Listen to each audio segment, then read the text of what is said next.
ये कहानी है दो दोस्तों की जो कॉलेज में पढ़ा करते थे। इनमें से एक का नाम था सुरेश और दूसरे का नाम था पंकज।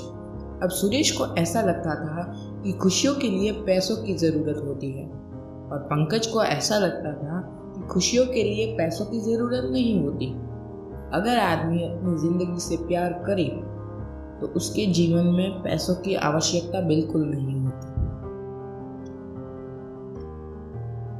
अब कुछ महीनों बाद दोनों ने कॉलेज ख़त्म कर ली और कॉलेज ख़त्म करने के बाद दोनों ने अपनी पसंद के काम करने लगे। अब कुछ साल बाद सुरेश करोड़पति बन गया और पंकज सुरेश जैसा करोड़पति नहीं बन पाया, पर फिर भी वो खुश था।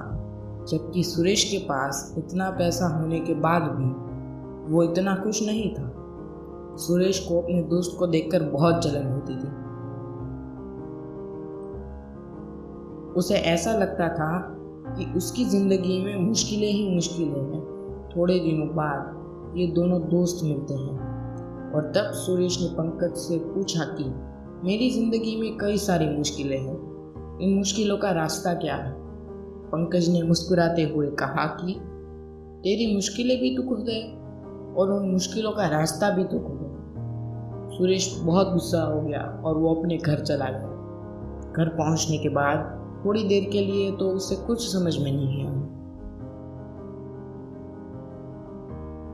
उसने अपने दोस्त के दिए गए जवाब पर बहुत सोचा, पर फिर भी उसे कुछ समझ में नहीं आया। बाद में दूसरे दिन उसके दोस्त ने उसे एक न्यूज़पेपर का आर्टिकल उसे मैसेज किया और उसमें लिखा था कि जैसा हम सोचते हैं वैसा ही हमारी ज़िंदगी में होता है। उसने जैसे ही ये चीज़ पढ़ी उसको सब समझ में आ गया कि अगर हम हमारी ज़िंदगी को मुश्किलों से भरी हुई देखते हैं तो मुश्किलें ना हो वो भी पैदा हो जाती है, और अगर हम हमारी ज़िंदगी को खुशियों से भरी हुई देखते हैं तो जितनी भी मुश्किलें होती हैं वो सब भी चली जाती हैं।